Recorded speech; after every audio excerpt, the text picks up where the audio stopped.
Leaders of the ruling alliance have tried to quell the simmering grievances of party cadres amid widespread dissatisfaction over the way many aspiring candidates were snubbed by the party leadership for the November elections. Top-notch leaders addressing an assembly of cadres representing the alliance tried to appease them, saying that they would have their share of roles in the government, which they claimed the alliance will lead after the election. Good morning, I'm Sapsanamma. Let's begin with the top stories of the hour. Prime Minister and Nepali Congress President Dewa assures disgruntled leaders and cadres, saying they will be given space in the post-election government. UML Chair Ori says no assurances from his party. The country's foreign reserve continues to decline despite government restrictions on imports for the past several months. The report states remittances increased by 19.8%. The congressional panel investigating last year's Capitol riot issues a legal summons ordering former President Donald Trump to testify to lawmakers.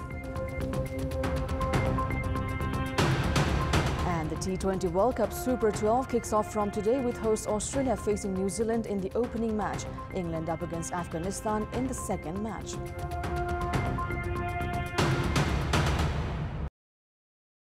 Candidacy of Raju Gurung of CPN Unified Socialist, the candidate of the ruling coalition for the House of Representatives in Rupandehi 2, has been rejected. The joint bench of Justices Ishwar Prasad Khatiwada and Kumar Regmi of the Supreme Court has approved the decision of the Election Commission to reject the candidacy. The Commission had rejected Gurung's candidacy on grounds of banking fraud. Prime Minister and Nepali Congress President Sher Bahadur Dewa has said that those who did not receive tickets for the November 20 provincial and parliament elections would be given their space in the government, which would be formed after the ruling alliance wins the general polls.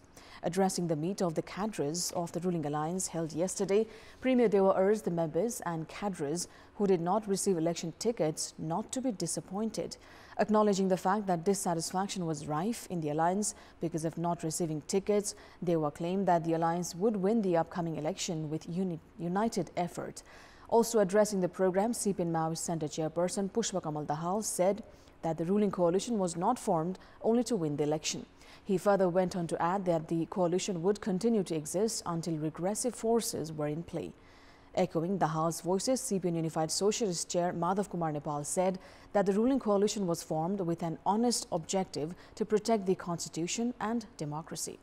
Senior Nepali Congress leader Ramchandra Paudel spoke on similar veins as he added that the coalition was formed to ensure political stability, protection of the constitution and address issues of the public. Paudel added that the collaboration was imperative among the coalition partners starting from the ward levels. Moving on, CPN UML Chairperson KP Sharma Oli has said that those chosen by the public from the upcoming election will lead the nation. Addressing a program organized by the party's sister wings associated with indigenous nationalities yesterday, Chairperson of the main opposition CPN UML Oli made a sarcastic remark, saying his party will not make any assurances for the elections like other parties. He further expressed the belief that ensuring development and prosperity would transform the nation. Now, in our Public Voice segment, we've asked people in several provinces about their opinion regarding the electoral campaigns. Let's take a look at what they had to say.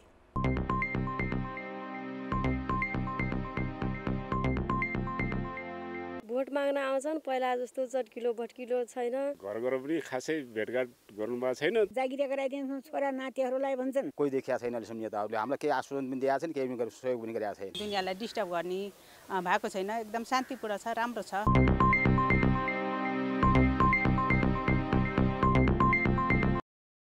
The country's foreign reserve continues to decline despite the government restriction on imports for the past several months.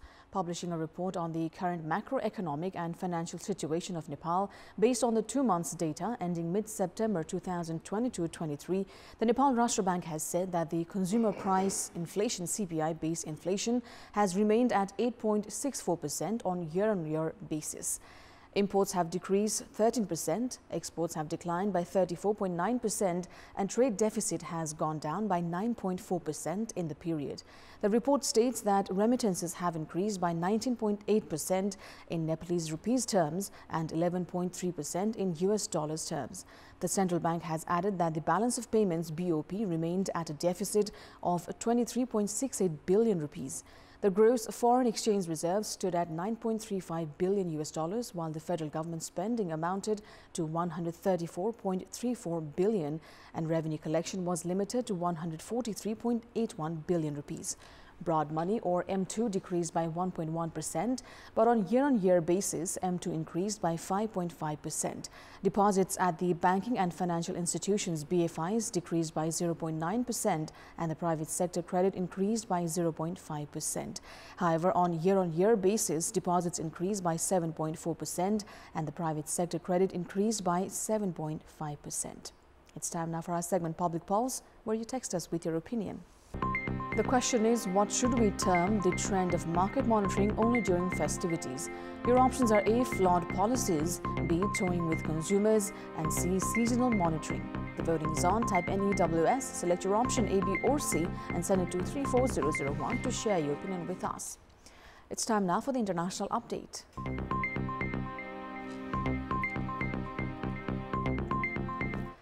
The U.S. congressional panel investigating last year's Capitol riot has issued a legal summons ordering former President Donald Trump to testify to lawmakers.